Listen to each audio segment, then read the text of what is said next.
কি আলোচনা হলো, কি বললেন? ওনাকে জিজ্ঞেস করুন, উনি বলবেন। না, আপনাকে তো চূড়ান্ত সতর্কবার্তা দেওয়া হলো, আপনি তো সতর্ক উনি দেওয়ার অধিকার ওনার আছে, উনি নিশ্চয়ই সতর্কীকরণ করেছে। আমি কেন কথা বলি মিডিয়ার কাছে সেটা নিশ্চয়ই এর আগেও আমাকে যে বিষয়ে শোকজ করা হয়েছিল তখন আমি উত্তর দিয়েছি। আবার ওনার সতর্কীকরণ আমি মান্যতা দেব। সুবনদেববাবু যেটা বলেছেন সেই ব্যাপারে আমি এটা ওপেন কিছু বলবো না আপনাদের। কেন সতর্কীকরণ করেছে আর আমি কেন মুখ খুলি যথাযথ তার প্রমাণসহ যত জায়গায় এবারে তো ফাইনাল মনে হতে পারে। আমি ওসব ফাইনাল আর সেমিফাইনাল বলে কিছু আমার কাছে নেই। আমি অন্যায় করি না, আর কোনো অন্যায় বরদাস্তও করি না। আপনার ক্ষোভের বিষয়টা জানালেন আছেন এই শৃঙ্খলারক্ষা কমিটির প্রতি কি অবস্থা লাগাচ্ছেন আপনি?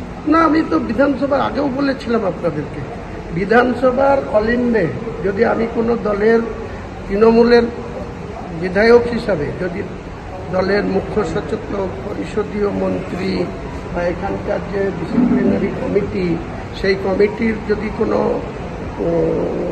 নিয়ম ভঙ্গ করি বা যদি তাদের কোনো মতেই অমান্য করি, তখন তো ওনারা যা বলবে আমি সেটাই মেনে নেব। আমি তো আগেই বলেছি।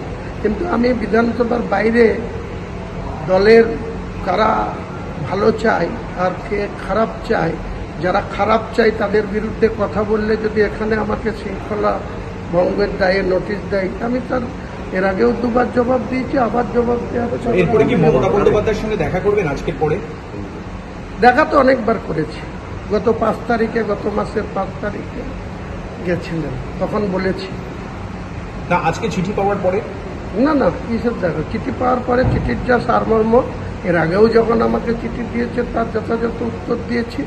আবার যে চিঠির সারমর্ম, এখনই আপনাদেরকে চিঠি দেখাবো না, চিঠিতে কি লেখা আছে তাও বলবো না। উনি দিয়েছেন, আমি দেখব। আমি এখন 3-4 দিন, সোমবার থেকে বুধবার অবধি স্পিকার সাহেবের কাছে চিঠি দিয়ে আমি থাকবো না, অ্যাবসেন্ট থাকবো। কারণ আমার মায়ের বয়স 98 বছর, মা অসুস্থ আছে, আমি বাড়িতে থাকবো। আবার 19 তারিখ 20 তারিখ যখন আসবো তখন আমি যথাযথ। দেখুন, আমি মমতা বন্দ্যোপাধ্যায়ের নেতৃত্বে তৃণমূল কংগ্রেসটা করি।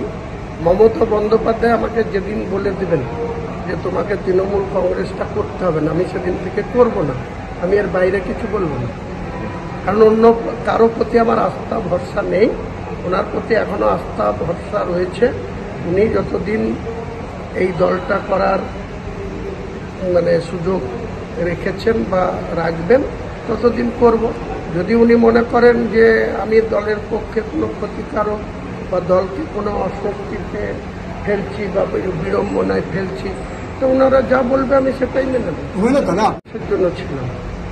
কি কারণে আমি মিডিয়াকে বলতে হয়, এর আগে অনেকবার সর্বোচ্চ নেতৃত্বর কাছে অনেক লিখিতভাবে আবেদন, অনুনয় বিনয় করে যখন কোনো কাজ হয় না তখন আমি বলতে বাধ্য হই। আর তারপরে তো ডিসিশন নেওয়ার অধিকার তো ওনাদের, ওনারা নিতেই পারে। দেওয়া হল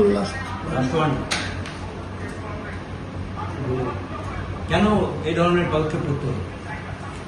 আসলে হুমায়ুন কবির কে আমরা আগে একবার সুপারিশ করেছিলাম, তারপরও সে নিজেকে নিয়ন্ত্রণ করছে না বা রেস্ট্রেন করছে না। স্বাভাবিকভাবেই অনেক কথাই সে বলে ফেলছে যেগুলো দলের যে ডিসিপ্লিন, সেই ডিসিপ্লিন দেখছে। লাস্ট কথাটা লেখা নেই সেভাবে, এটা ওকে মৌখিকভাবেও বলেছে অনেকবার যে আমার তেমন কথা বলতে যেও না। কিন্তু যখন দেখলাম যে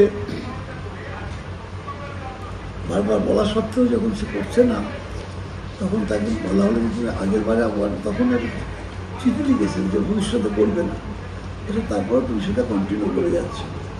স্বাভাবিকভাবে এটা তোমাকে একটা ওয়ার্নিং দেওয়া হলো এবং এরপরে কিন্তু দল সিদ্ধান্ত নেবে।